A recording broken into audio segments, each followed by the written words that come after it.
Hello दोस्तों, क्या हाल चाल? बढ़िया, मैं भी बढ़िया। तो पिछला वीडियो में हम लोग इलेक्ट्रिक चार्ज और उसके प्रॉपर्टीज के बारे में पढ़े थे। इलेक्ट्रिक चार्ज होता क्या है, उसके प्रॉपर्टीज क्या था। तो आज उसमें से हम सबसे इंपॉर्टेंट एक देखे थे quantization of charge. Quantization of charge क्या होता है वो हम लिखे थे, Q equal two plus minus any. उसके आधार पे एक सवाल दिए थे। हम उम्मीद करते हैं कि आप लोग सवाल बनाए होंगे। जो बच्चे नहीं बनाए वो अभी हम उसको सॉल्व करेंगे, वो आप लोग देख लीजिएगा। तो ये जो क्वेश्चन है आपके स्क्रीन पे देखिएगा, वो आएगा। क्वेश्चन क्या है? क्वेश्चन आपका कहता है कि a polythene piece rubbed with wool is found to have a negative charge of 3 × 10⁻⁷ coulomb. ठीक है, कहता है कि पॉलीथीन पीस को रब्ड किया जा रहा है आपका वूल से, और कहता है उस पर नेगेटिव चार्ज फाउंड किया जाता है कितना? 3 × 10⁻⁷ कूलम। कहता है estimate the number of electron transferred from which to which. मतलब ये बोल रहा है कि आप जब पॉलीथीन पीस को वूल से रब्ड करिएगा तो किस बॉडी से किस में इलेक्ट्रॉन ट्रांसफर होगा। दूसरा इसमें यह पूछता है कि is there a transfer of mass from wool to polythene. कहता है कि वूल से पॉलीथीन में मास ट्रांसफर हो रहा है। तो ये दो क्वेश्चन है। अब इस क्वेश्चन को ध्यान से पढ़िए। तो जो पहला पार्ट पूछ रहा है कि किस बॉडी से किस में इलेक्ट्रॉन का ट्रांसफर हो रहा है, तो इसका जो आंसर है आपको दूसरा वाला क्वेश्चन में दे रहा है। देखिए, कह रहा है कि is there a transfer of mass from wool to polythene.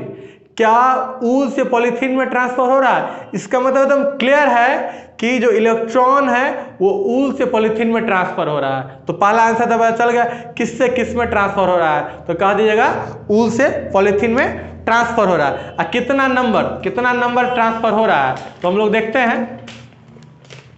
जैसे आप पढ़ चुके हैं क्वांटाइजेशन ऑफ चार्ज से Q इक्वल टू होता है प्लस माइनस एनी। तो यहाँ पे आपको चार्ज दे दिया है, चार्ज जो है आपका दे दिया है 3 × 10⁻⁷ कूलम, और इलेक्ट्रॉन पे चार्ज जानते ही है 1.6 × 10⁻⁹ कूलम। तो आपको n निकालना है तो Q/E करना पड़ेगा, यानी कि 3 × 10⁻⁷ डिवाइड 1.6 × 10⁻⁹। इसको सॉल्व करिए। 3/1.6 × 10⁻⁷ प्लस 19। इसको सॉल्व करिएगा, इसको डिवाइड करिएगा तो आपका आएगा 1.98 × 10 का पावर। इसको सब्ट्रैक्ट कर दीजिए तो आपका कितना आ जाएगा? 12। यानी कि नंबर ऑफ इलेक्ट्रॉन ट्रांसफर इतना हो जाएगा। यानी कि हम यहाँ पे ये कह देंगे कि वूल से पॉलीथीन में इतना इलेक्ट्रॉन ट्रांसफर होगा। अब आप जानते हैं कि इलेक्ट्रॉन के पास मास होता है, तो जाहिर सी बात है कि मास भी ट्रांसफर होगा। तो पहला पार्ट का आंसर आ गया। दूसरा पार्ट में क्या कह रहा है, क्या मास का ट्रांसफर होगा? तो यस, बिकॉज कि इलेक्ट्रॉन के पास मास होता है तो मास का भी ट्रांसफर होगा। तो ट्रांसफर, मास ट्रांसफर मैं यहां पे लिख रहा हूं। मास ट्रांसफर का बात करेंगे तो कितना हो जाएगा? क्योंकि इलेक्ट्रॉन के पास मास होता है, आपको पता है कि इतना इलेक्ट्रॉन ट्रांसफर हो रहा है, तो मास ट्रांसफर हो जाएगा number of electron into mass of electron. यानी कि आपको नंबर ऑफ इलेक्ट्रॉन मालूम है 1.98 × 10⁻12 इंटू मास ऑफ इलेक्ट्रॉन होता है 9.1 × 10⁻31 kg। इसको मल्टीप्लाई कर लीजिए इंटू 10 का पावर कितना हो जाएगा? इधर आपको सब्ट्रैक्ट कर दीजिए, 31 में से 11 घटा लीजिए, 12 सॉरी कितना आ जाएगा आपका? 9 इधर हो जाएगा, 2 में से 1 गया 1, यानी कितना आ जाएगा? 19 kg। यानी कि इसको मल्टीप्लाई कर लीजिएगा, आपका आ जाएगा मास ट्रांसफर निकल जाएगा। इतना मास का क्या होगा? ट्रांसफर होगा। तो ये आपका जो सवाल था वो conservation of quantization of charge पे था। ठीक है, पॉज करके इसको नोट कर लीजिएगा।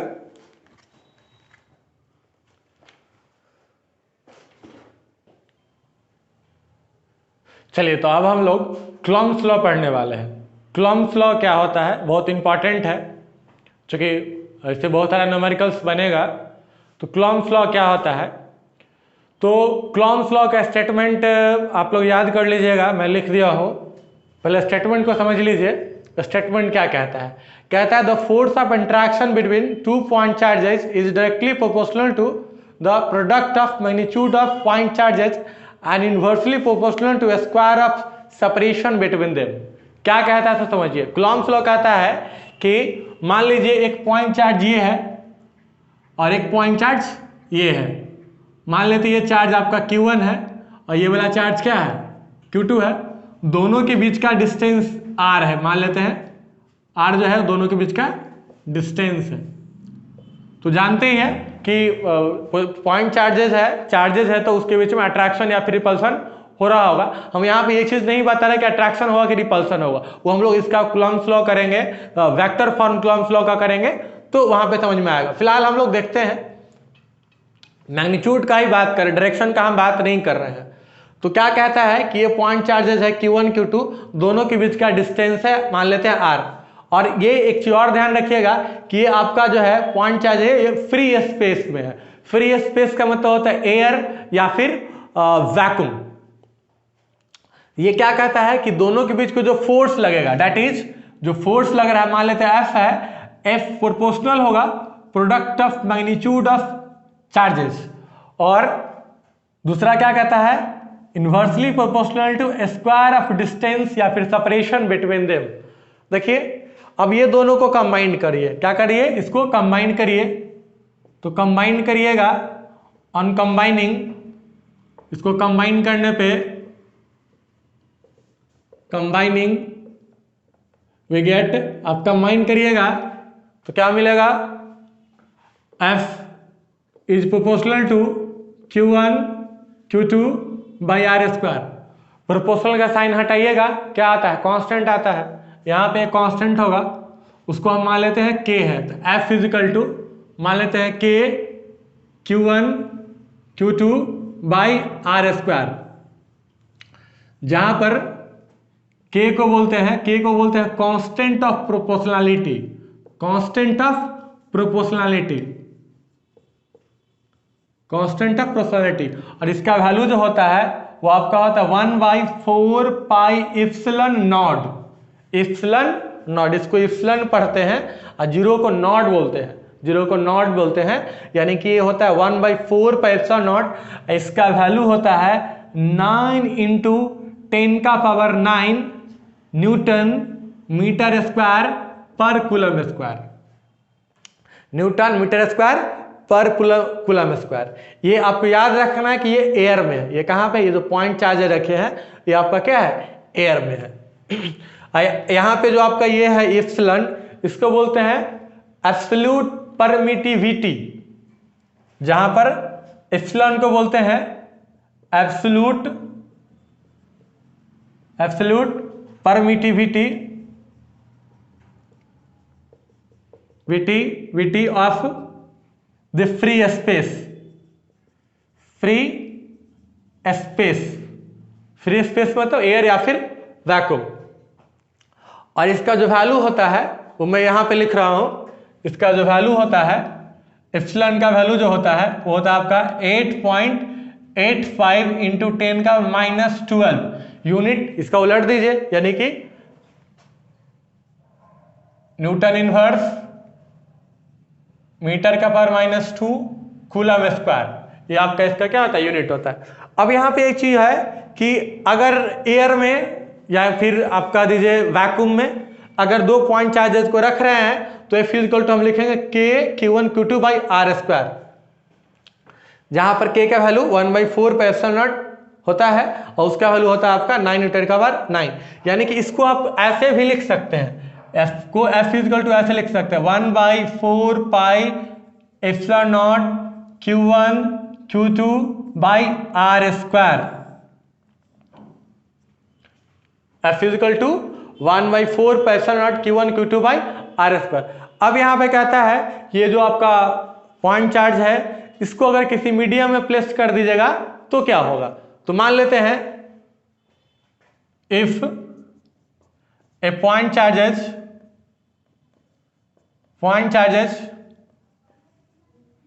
placed in a medium,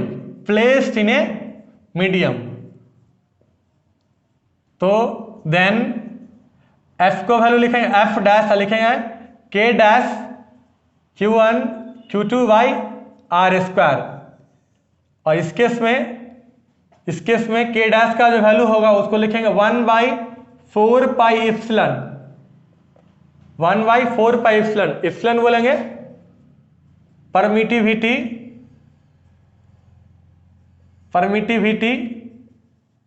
of the medium, medium का परमिटिविटी। तो इसको निकालने के लिए हम क्या करते हैं, एक हम टर्म डिफाइन करेंगे, उसको बोलते हैं रिलेटिव परमिटिविटी। तो रिलेटिव परमिटिविटी क्या होता है, रिलेटिव का मतलब क्या होता है, किसी मीडियम का परमिटिविटी हम एयर के रिस्पेक्ट में निकालेंगे, एयर के रिस्पेक्ट में क्या होता है। तो उसको डिफाइन करने के लिए हम लोग यहां पे लिख रहे हैं रिलेटिव परमिटिविटी, उसको हम लोग एप्सिलॉन आर से रिप्रेजेंट करते हैं। एप्सिलॉन आर का वैल्यू होता है एप्सिलॉन बाई एप्सिलॉन नॉट,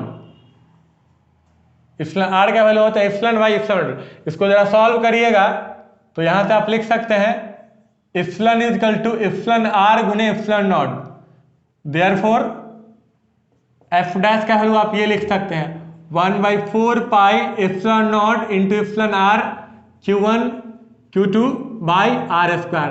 तो अगर किसी मीडियम में रहेगा तो ये फॉर्मूला आप याद रखिएगा, ठीक है।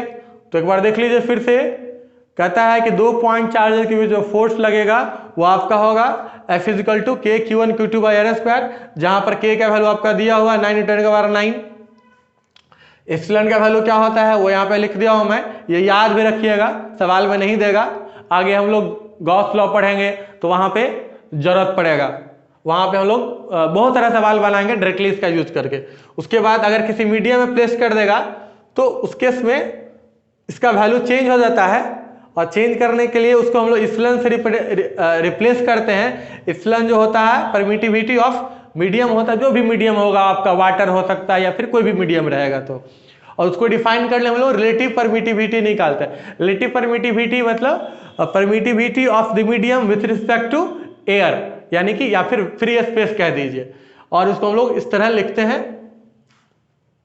इसको आप क्रॉस में डिविजन करिएगा तो एप्सिलॉन का value epsilon R into epsilon naught यहाँ पे रिप्लेस कर दीजिए। तो 2 फॉर्मूला याद रखना है, जब एयर होगा तो ये याद रखिएगा या फिर ये याद रखिए, ये ज्यादा अच्छा रहेगा याद करना, और कि मीडियम होगा तो आप ये याद रखिए, ठीक है। तो ये था आपका कूलम्ब्स लॉ, ठीक है। अब इसका हम लोग एक वेक्टर फॉर्म करेंगे जो इंपॉर्टेंस, इसका इंपॉर्टेंस होगा। एक चीज और याद रखिएगा, वो हम लोग बाद में चर्चा करेंगे कि ये जो आपका कूलम्ब्स लॉ होता है ये पॉइंट चार्ज के लिए ही एप्लीकेबल होता है। यहाँ पे लिखा है ना बिटवीन 2 पॉइंट चार्ज, ये पॉइंट चार्ज के लिए ही एप्लीकेबल होता है। अगर लीनियर चार्जेस वगैरह होगा तो ये एप्लीकेबल नहीं होगा, वहां पर भी हमको पॉइंट चार्ज निकालना पड़ेगा। पहले इसको आप लिख लीजिए।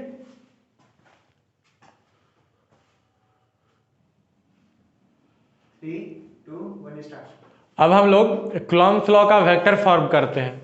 जो बच्चे सीबीएसई के एग्जाम देंगे उनको ड्राइव करने के लिए आता है कि express Coulomb's law in vector form, आपको करने के लिए आएगा, 3 मार्क्स में आता है, आप आसानी से कर सकते हैं। वेक्टर का थोड़ा सा नॉलेज चाहिए, अगर वेक्टर में परेशानी है अगर जिस बच्चे को, वो आप वेक्टर आप पढ़ लीजिए, जो अभी आप पढ़े होंगे बुक से, जैसे भी पढ़ना है आप उसको पढ़ लीजिए, क्योंकि सवाल इसमें परेशानी होगा, क्योंकि वेक्टर का बहुत ही ज़्यादा जरूरत पड़ेगा। तो कूलम्ब्स लॉ हमको एक्सप्रेस करना है वेक्टर फॉर्म में। तो मान लेते हैं 2 चार्जेस है Q1 Q2, हम लोग पहले से मानते चल रहे हैं। मान लेते हैं चार्ज Q1 है, उसका पोजीशन वेक्टर है R1, और Q2 वाला का क्या है आपका R2 है। दोनों के डिस्प्लेसमेंट वेक्टर हम R मान लेते हैं। और देखिए अगर हम Q1 पे फोर्स का बात करें, चार्ज Q1 पे Q2 के कारण, तो उसको लिखने का तरीका क्या होता है F12, मतलब force on charge 1 due to 2। इसको लिखेंगे F21, क्या लिखेंगे F21। मैं यहां पे लिख देता हूं, F12 का मतलब क्या होगा force on charge Q1 due to Q2, और F21 का बात करेगा तो आप लिखिएगा force on charge Q2 due to Q1। ये जो आपका डिस्प्लेसमेंट वेक्टर इसको आप लिख सकते हैं R12, या फिर मैग्नीट्यूड का अगर हम बात करेंगे तो R12 इक्वल टू R21। ठीक है, क्योंकि मैग्नीट्यूड जो होता है, मैग्नीट्यूड आप पता ही होगा, वेक्टर का मैग्नीट्यूड स्केलर होता है, तो R को हम लिखेंगे R12 या फिर R21। तो अगर हमको F12 का लिखना है, क्या लिखना है? F12। ठीक है, मैं इसको यहां लिख देता हूं, वेक्टर R इक्वल टू लिखेंगे R12 इक्वल टू R21, चूंकि मैग्नीट्यूड है। अब हम बात करें F12, force on charge 1 due to 2, तो लिखेंगे 1/4 pi epsilon naught Q1 Q2 by R square. यहाँ डायरेक्शन लगाएंगे, डायरेक्शन ध्यान से देखिए, 1 पर 2 से जा रहे हैं, 2 से 1 की तरफ, इसका मतलब यहाँ पे L से लिखेंगे R21 unit vector. Unit vector क्या होता है? डायरेक्शन देता है। तो यहाँ पे आप F12 को लिखिए 1/4 पे epsilon naught Q1 Q2 R square R21। इसको वेक्टर फॉर्म में करना है तो क्या करिए, इसको आप R से ऊपर नीचे मल्टीप्लाई कर दीजिए। तो F12 इक्वल टू लिखिएगा 1/4 pi epsilon naught Q1 Q2 by R cube, यहाँ लिख देंगे R21 इंटू R। अब याद करिए कि ये वाला फॉर्मूला आप लोग पढ़े होंगे, तो वेक्टर बराबर मैग्नीट्यूड इंटू डायरेक्शन। तो वही चीज यहाँ पे, ये चीज आपको दिया हुआ, ये चीज लिखा हुआ है, ध्यान से देखिएगा, तो इसको इस फॉर्म में कन्वर्ट कर सकते हैं। यानी कि इसको लिखेंगे F12 equal to 1/4 pi epsilon naught Q1 Q2 by R cube into R21। ये आपका क्या आ जाएगा? Vector form. इसी तरह से सिमिलरली, इसी तरह से F21 इक्वल टू लिख सकते हैं 1/4 pi epsilon naught Q1 Q2 by R cube into R12। ठीक है, तो ये दोनों जो है ये आपका कूलॉम्स लॉ है, क्या है? वेक्टर फॉर्म है। इससे एक बात याद रखना हमको जो इंटरेस्टिंग है, जो चीज कूलॉम्स लॉ का स्केलर फॉर्म नहीं बता रहा था, क्या नहीं बता रहा, सो देखिएगा। जैसे आप पढ़े हैं, या फिर ऐसा सिंपली समझिए कि जैसे A से B और B से डायरेक्शन का अंतर है, A से B को अगर पॉजिटिव मानते हैं तो B से A को नेगेटिव मानना पड़ेगा। यानी कि अब ये कह सकते हैं कि, अब जानते भी होंगे कि R12 जो होता है वो होता है माइनस R21 के बराबर, अगर आप पढ़े होंगे तो जरा कंपेयर करिए, यहाँ R21 और यहाँ है R12। यानी कि अब यहाँ से क्या कह सकते हैं? This implies F12 equal to minus F21। देखिए ध्यान से, अब इंटरेस्टिंग चीज मिल गया। अब जरा कंपेयर करिए तो न्यूटन्स का लॉज ऑफ मोशन का थर्ड लॉ क्या होता था? एक्शन का reaction, every action has equal opposite reaction. यानी कि वहां पे हम लोग बोलते थे कि F12 जो होता है माइनस F21 के बराबर होता है। यानी कि ये चीज हमको मिल गया, यानी कि हम कह सकते हैं कि कूलॉम्स लॉ जो होता है वो क्या, न्यूटन के लॉज ऑफ मोशन के थर्ड लॉ को क्या करता है? ओबे करता है। यानी कि यहां से कहते हैं इट ओबे न्यूटन, इट ओबे न्यूटन, या फिर third laws of motion, third laws of motion. तो ये चीज स्केलर फॉर्म में नहीं मिल रहा था। ठीक है, जैसे सिंपली समझिए कि जैसे मान लेते हैं कि ये अगर चार्ज मान लेते हैं प्लस है और ये चार्ज क्या है, मान लेते हैं माइनस है। ठीक है, तो जब प्लस माइनस है तो ये वाला इसको अपने तरफ खींचेगा, ये वाला इसको क्या करेगा? अपने तरफ। तो हमेशा डायरेक्शन क्या देख रहे हैं? अपोजिट है डायरेक्शन। अगर प्लस प्लस करिएगा, ये प्लस ले लेते हैं, ये वाला भी मान लेते हैं कि प्लस ही ले लेते हैं, तो क्या होगा? ये इसको मैं थोड़ा नीचे लिख देता हूं, इसको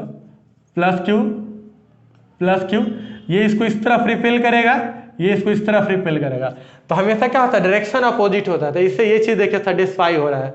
यानी कि ये न्यूटन थर्ड लॉ क्या करता है, ओबे करता है। ये बहुत बड़ा इंपॉर्टेंस था इसका, ठीक है। चूंकि हम लोग सवाल बनाएंगे तो हमको वेक्टर फॉर्म यूज करना है, तो इसको आप बढ़िया से लिख लीजिए।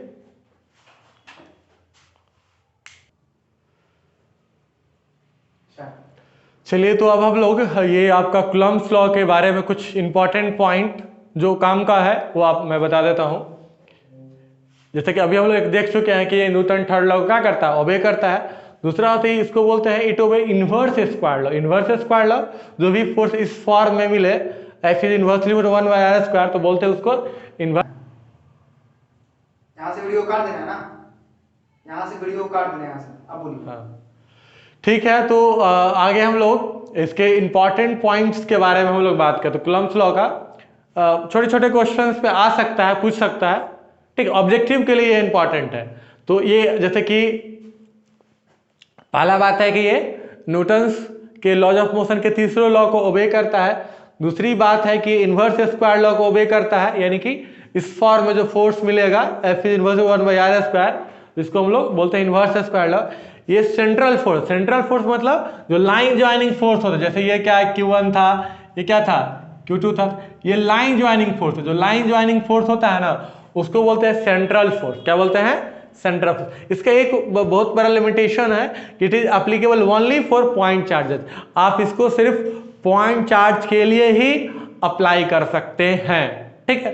तो इसके बाद कुछ एनसीईआरटी के सवाल है जो मैं आप लोग को होमवर्क के तौर पे दे रहा हूं, आप लोग सॉल्व करिएगा।